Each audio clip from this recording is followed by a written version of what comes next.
July 3rd, 1981. Rare cancer seen in 41 homosexuals. Doctors in New York and California have diagnosed among homosexual men 41 cases of a rare and often rapidly fatal form of cancer. 8 of the victims died less than 24 months after the diagnosis was made. The cause of the outbreak is unknown, and there is as yet no evidence of contagion. But the doctors who have made the diagnosis, mostly in New York City and the San Francisco Bay Area, are alerting other physicians who treat large numbers of homosexual men to the problem in an effort to help identify more cases and to reduce the delay in offering chemotherapy treatment.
On October 31st, 1989, roughly 100 protesters from the AIDS activist group ACT UP, New York, descended on Trump Tower at 5th Avenue and 56th Street. ACT UP was in a fight for the lives of people with HIV and AIDS, striking out against the government indifference and corporate greed. And they saw Trump for what he was, a monster in the making. ACT UP, the AIDS coalition to unleash power, had been formed 2.5 years earlier, out of a mounting anger over inadequate city, state, and federal government responses to rising number of HIV/AIDS cases and related deaths. The group quickly became known for their disruptive, theatrical demonstrations of visual art, calling for expanded and faster drug research, more affordable medications, and greater AIDS education. The Trump Tower protest was organized by ACT UP's Housing Committee, which hoped to draw attention to the lack of housing for homeless people with AIDS. Could something so clearly political, though its politics were unclear, be art? And if it was, could it really do anything? I sometimes wonder what would have happened if, instead of emerging among urban gay men, AIDS had first burrowed its way into the sexual lives of, say, accountants. On the one hand, the world would surely have responded with more kindness, but could the accountants have organized and responded to their crisis the way some gay men eventually did, using their professional skills to alter policy and in the process change their culture?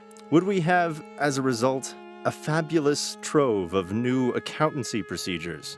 But AIDS made its debut among a very cultured group of people. Many were artists who, devastated and enraged, turned their professional skills to protest.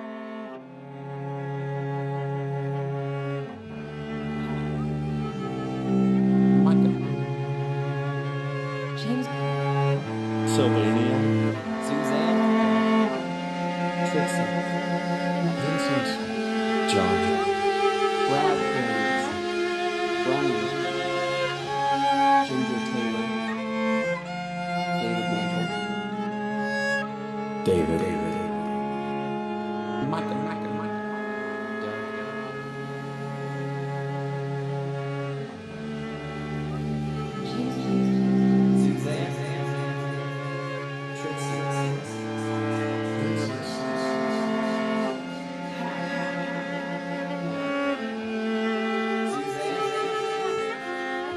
July 12th, 1996.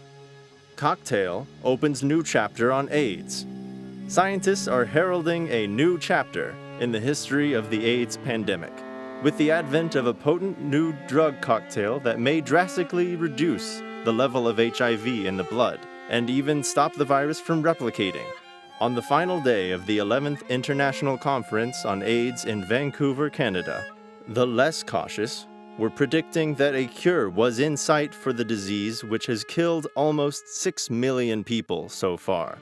Only time will tell whether the drug cocktail merely prolongs symptom-free life, failing to halt the ravages of HIV in the long term.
Love is in the air, everywhere I look around.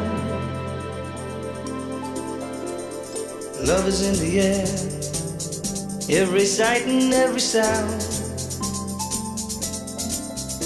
And I don't know if I'm being fooled, don't know if I'm being wise, but it's something that I must believe in. And it's there when I look in your eyes. Love is in the air, in the whisper of the tree. Love is in the air, in the thunder of the sea. And I don't know if I'm just dreaming, don't know if I feel safe, but it's something that I must believe in. And it's there when you call out my name.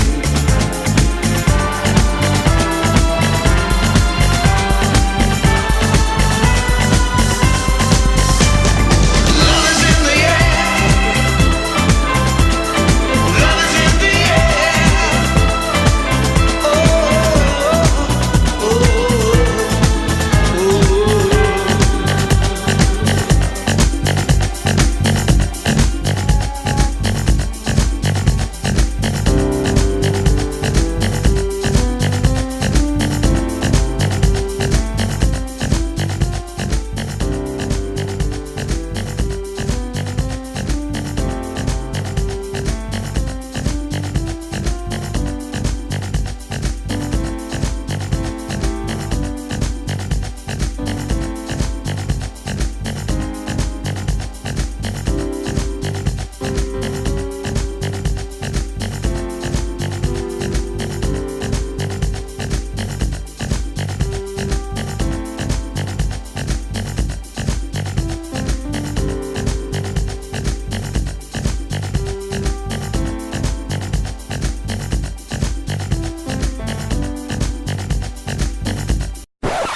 December 29th, 2017. Trump fires HIV/AIDS Council in its entirety, reportedly informing them without explanation with a letter delivered by FedEx.